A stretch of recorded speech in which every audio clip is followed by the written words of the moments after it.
His father got sentenced to 55 years in prison before this kid could even walk. His grandmother, the only real parent he ever had, died when he was 10 years old.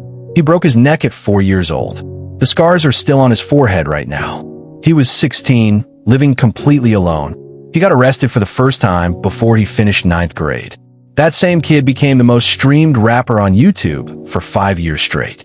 He charted more songs on the Billboard Hot 100 than almost anyone alive. He did it with a Walmart microphone. He did half of it from behind bars. This is the story of Kentrell DeSean Gaulden. The story the media keeps getting wrong. The story nobody slows down long enough to actually tell. The Underdog story's ACT-01, where it all started, Baton Rouge, Louisiana. The North Side. If you know it, you know. If you don't, here's what you need to understand. This is a place where people work incredibly hard just to stay in the same place. With a zip code you're born into can feel like a life sentence before you're old enough to know what that means. October 20th, 1999. A baby boy is born. His name is Kentrell DeSean Gaulden. His mother is Sharonda. His father is Jeffrey. Before Kentrell can walk, before he can say his own name, his father is sentenced to 55 years in federal prison. 55 years. That's not a sentence. That's a life. And just like that, a little boy grows up without a father. Not because his father left, because the state took him. And that difference, that specific kind of absence, it doesn't go away. It shapes everything. Name. So his grandmother stepped in. She raised him. She was the one who made sure there was food. She was the one who tucked him in at night. She was the one consistent presence in his life. And Kentrell loved her the way kids love the person who saves them. Completely, fully, with everything he had. People who knew him back then say he was a funny kid. A prankster. Always laughing, always moving, always watching people a little too closely. A loud personality, hiding something quieter underneath. But even then, even at 4 years old, life had already left a mark. He broke his neck, playing, just being a kid, wrestling around the way kids do. And they had to bolt a metal halo brace directly into his skull for months while it healed. The 3 scars it left are still there, right on his forehead. Every video, every interview, every photograph. The world thought they were tattoos. They're not. They're the oldest thing about him. They're what happens when life hits a 4-year-old first, and the 4-year-old gets back up anyway. ACT-02, the floor drops out. There was a woman named Kyrie Garcia. She was 24 years old, working in a AmeriCorps program at Capitol Middle School in Baton Rouge. Her job was to work with the kids the school system had already decided were too far gone to save. And Kentrell wasn't even on her list because he was, quote, past all the targets. A 6th grader who was already invisible to the system that was supposed to protect him. She showed up for him anyway. She became his godmother. She became one of the only adults in his life who kept showing up. And then, the thing that broke the foundation completely. His grandmother died. He was 10 years old. 10 years old. No father. Now no grandmother. His mother was trying. She was there, but she was young and fighting her own battles without much support. And Kentrell was suddenly carrying a weight that grown men crumble under. At 10 years old. Here's what people don't say enough about moments like that. When the one person who made you feel safe disappears, you don't just grieve them. You stop believing that safety is real. You stop trusting that the good things stay. You start building walls before you even know you're doing it. And you carry that everywhere. Into every relationship, every friendship, every time someone tries to get close.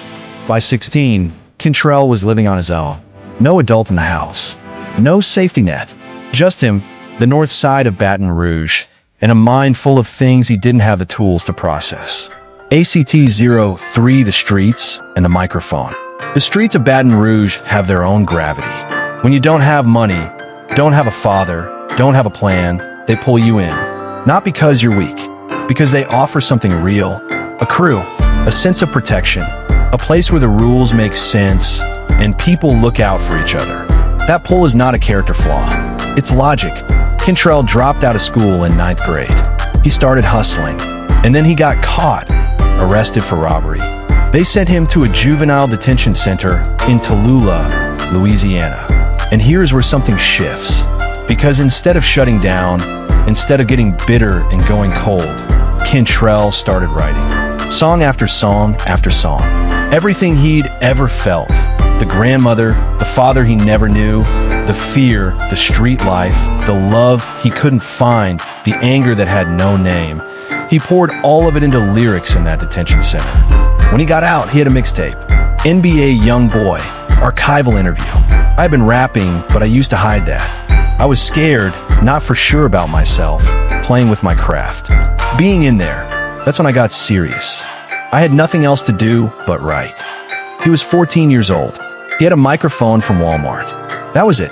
No producer, no engineer, no studio, no backing from anyone.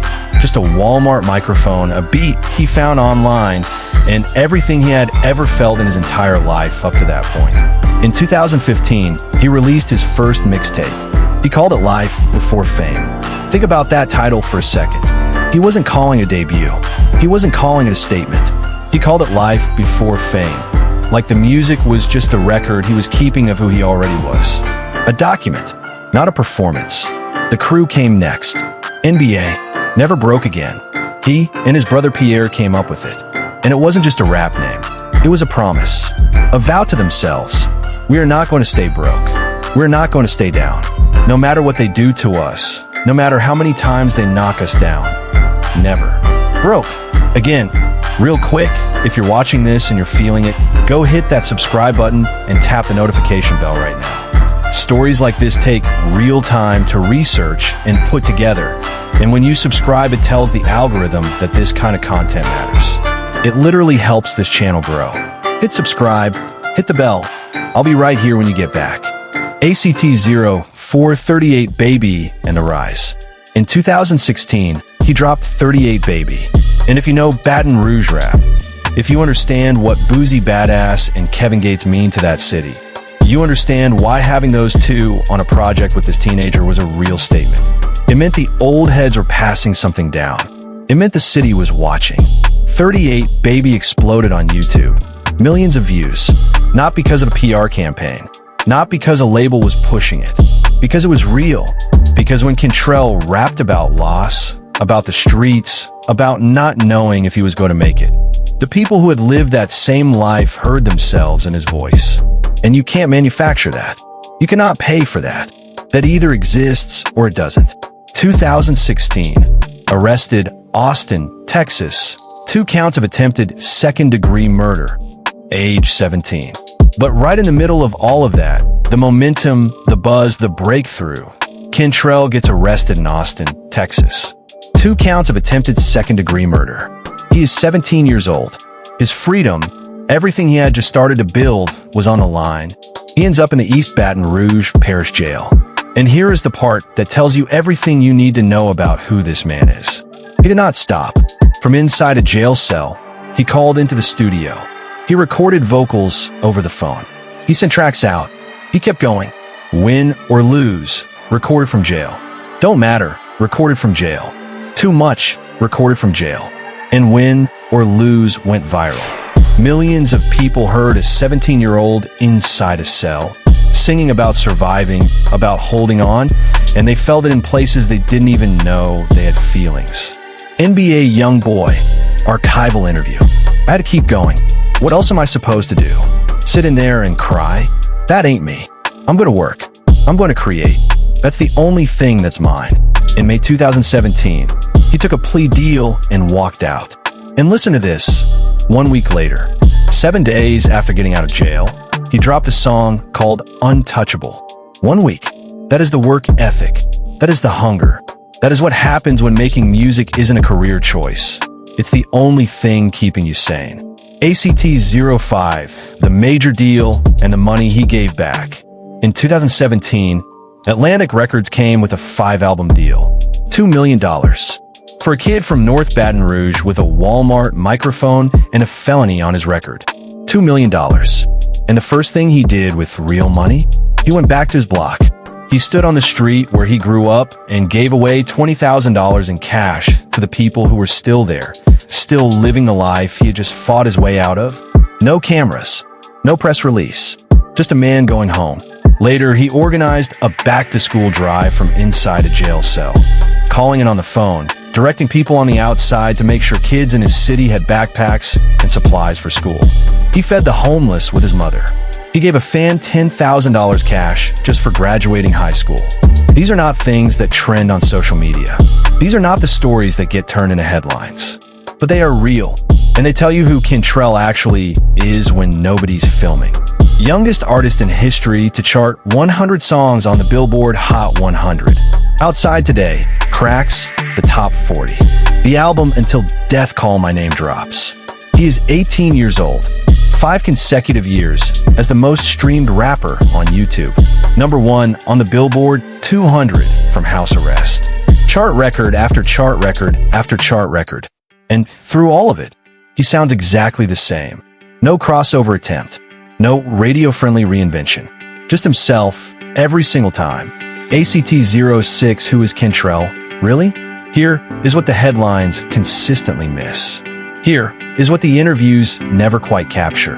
Kentrell Gaulden in person is quiet. Like, genuinely, deeply quiet. He uses words like they cost him something. He says only what needs to be said. He watches people longer than most people are comfortable being watched. The people he actually trusts? They'll tell you he's hilarious. He'll prank you. He'll do accents. He'll act goofy in a way that surprises people who only know him from the serious face in the videos. But trust, he does not hand that out. Not to journalists. Not to the industry. Barely to anyone. And that is not an attitude problem. That is a man who learned before he was 10 years old that the people you love most can be taken from you at any moment. NBA YoungBoy. $1 million worth of game podcast 2023. I'm not finna talk to somebody when you ain't been through what I've been through. You can't give me your perspective. I ain't the type to call somebody in the middle of the night to make me feel right. I deal with it. That's how I was raised. He tried therapy, court-ordered. He sat in that room and looked at someone who had read about trauma in textbooks, and he thought, what is this person going to tell me? What do they know about being 4 years old with a broken neck? About losing your grandmother at 10? About watching your friends die and your father doing 55 years before you could even hold a conversation with him? He left. He didn't go back. Kentrell has 10 children. 10. His first son, Caden. He was 17 when that boy came into the world. Then Cameron, Talon, Kamiri, Casey, Armani, Cody, Alice, Kentrell Jr., and Clemenza. Different mothers. A complicated, messy, very human situation. And he will be the first person to tell you he hasn't gotten it all right. But the people who have seen him with those kids say the same thing every single time. Something changes when they're in the room. The walls come down. He's on the floor. He's laughing. He's being present in the way his own father never got to be. In whatever imperfect, complicated way he can, he's trying to give his children the thing that was taken from him before he could even ask for it. NBA YoungBoy, archival. I know what it feels like to not have a daddy. I know what that empty space is. I don't want my kids to feel that. That's the most important thing to me. They gotta know I'm here. ACT07, the drugs, the demons, the dark nights. Let's talk about this honestly, because Kentrell never hid it. It's in the music. Xanax, lean, hydrocodone, ecstasy, named directly in songs like Drug Addiction, Opposite Fellation. He wasn't glamorizing it. He was doing what he always does, document. Recording his actual life in real time. In February 2024, he posted a photo on Instagram. He's lying on the floor, pills spilled beside him, a double cup of lean in his hand. Caption reading, and that's why I don't pick up the phone when it rings. Fans panicked.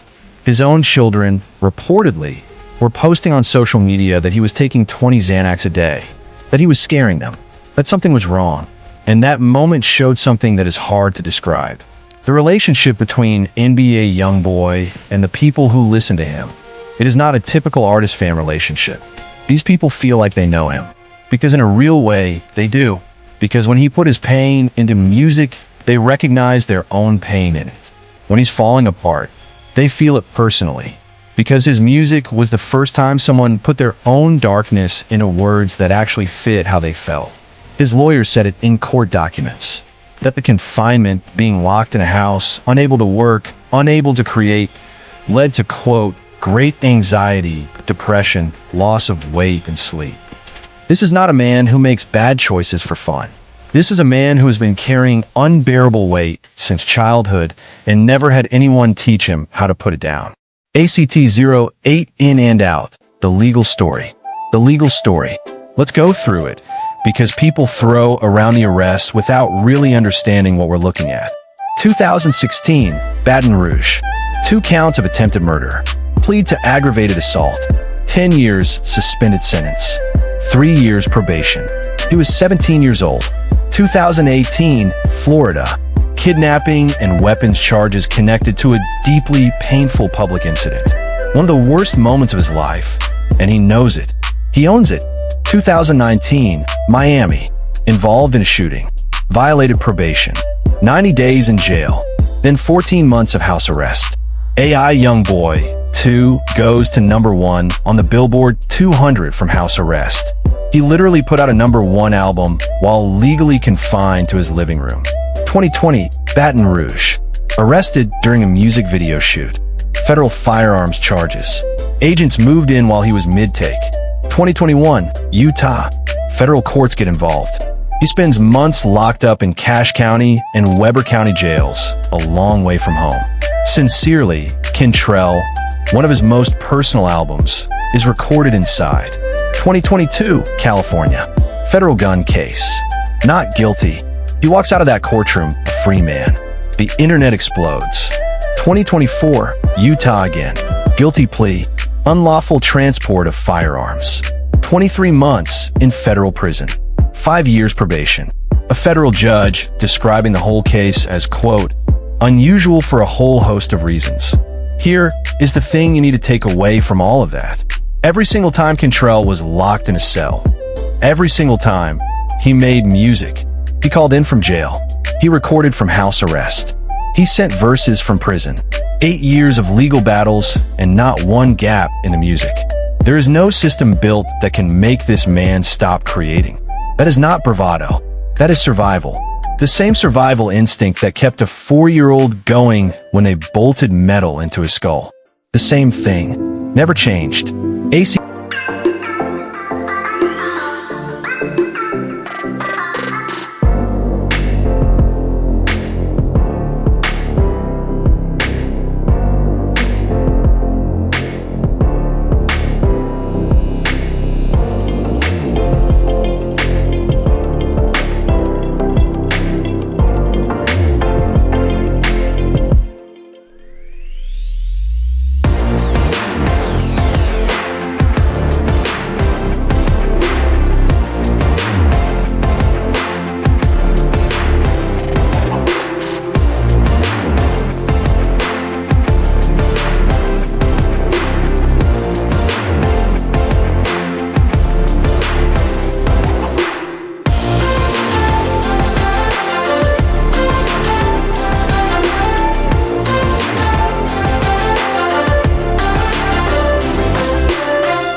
on Before the Sun comes up, but now you see them differently.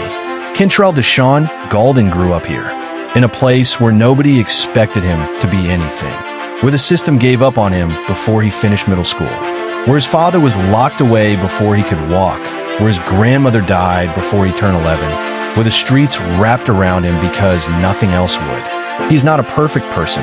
He has done things that caused real harm. He has made choices that will follow him forever. He would not argue with any of that, and I won't argue for him. That is not what this is.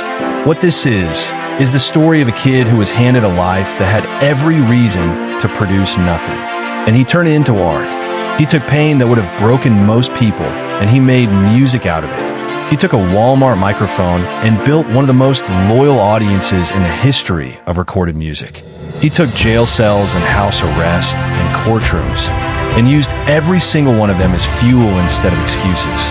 The youngest artist in history to chart 100 songs on the Billboard Hot 100, 5 consecutive years as the most streamed rapper on YouTube, a #1 album from house arrest, and through all of it, every record, every project, every song, he sounded exactly like himself.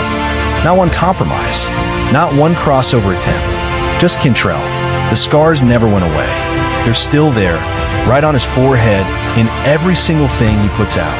And I don't think he'd want them to. They're the oldest honest thing about him. They're the proof that life found him first, that it hit him early and it hit him hard, and that he got back up. NBA YoungBoy, from a letter written from prison, 2021. I know God got a plan. I don't always understand it. I don't always like it, but I know it's there, and I know I'm still here. And as long as I'm still here, I'm going to create. I'm going to love my kids. I'm going to be exactly who I am. No apologies. Never broke again. Kentrell DeSean Gaulden. October 20th, 1999. Baton Rouge, Louisiana. He is still here.